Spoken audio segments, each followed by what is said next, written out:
So I didn't come up and share during any of the testimony times because I knew I would have a couple of moments during a time here when we're making the presentation to share with you. And I don't know how the rest of you all have handled this, but I'll give you a little bit of insight into how I've done it. A couple of months ago when Mike told me of this decision, I was supportive and nodded my head like I agreed the whole time thinking, all right, God, this ain't it. He's hearing you wrong. I don't know. There's something amiss. So for the last 2 months, I have compartmentalized this. And what I've done is I basically just threw it to the side and ignored it. And I decided I was just going to enjoy you and just be around you, be with you, just enjoy you while you're here, and I just ignored it. I have not allowed myself to think about the fact that this is real and that this is it. So, I've got a couple of stories that I want to tell because I kind of feel like one of my spiritual gifts is to roast and toast an individual who's making a poor decision.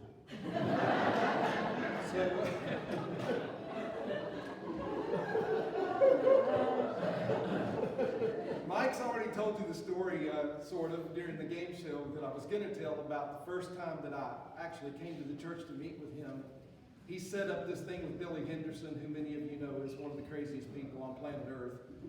And I'll never forget when I was here in the church waiting, and Mike said, well, I'll be with you in just a minute. He's down in his office. I'm mulling around in here, playing on a piano they had set up here. And, so all of a sudden Billy comes, I would say walking in the back door, but he was so disheveled and just, being a huge hot mess. And he walks right up to where I'm at, and he said, "You the preacher?" And I never was so happy in my life to finally be able to say, "No, I'm not. I'm just a visitor." You can deal with that guy. So Mike comes in, this whole rigmarole plays out, and I'm not kidding you guys. When he says he took Billy out the back door, he literally picked Billy up by the collar and drug him to the back and threw him out the back door so hard that the handle on the door broke off of the door. And Billy rolled out into the bushes. And I was just like, holy crap. So Mike comes back in and he's dusting himself off and trying to get himself together. And all I could think was, man, I've always wanted to do that. This guy is my hero.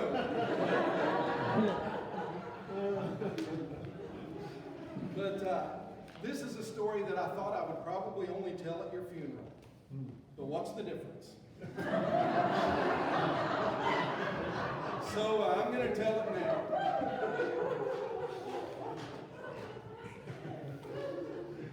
Mike has the most interesting history with underwear of any man I've ever known.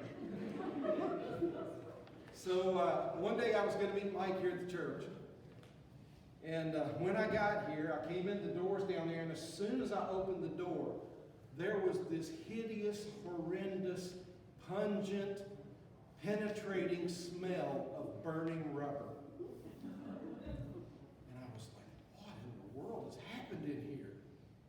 And I come up to the top of the steps, and Mike pops his head kind of out of this room here. And I said, what's going on? He said, man, I'd like to burn the church down. And I said, what? He said, well, I'm getting older and I've been on all this medication, and man, when I got to pee, I got to pee. He said, and I got to the church as fast as I could, and I had to pee, and I was coming up the steps there, and I just couldn't hold it anymore. I peed myself. And he said, so, I got to thinking, well, gosh, I don't have any extra clothes with me, so I took my underwear and tried to dry them out. I put them in the microwave. And you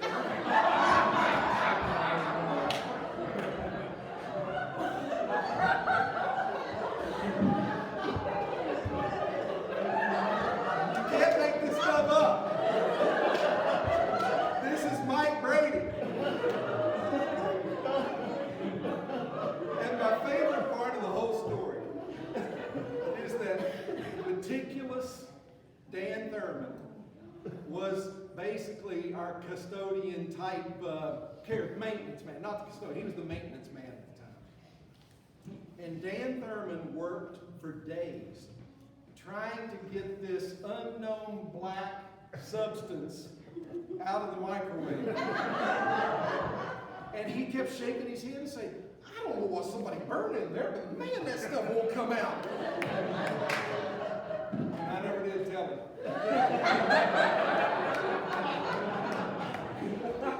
So I can see the wheels turning, and many of you, you're thinking, did I ever make popcorn in that?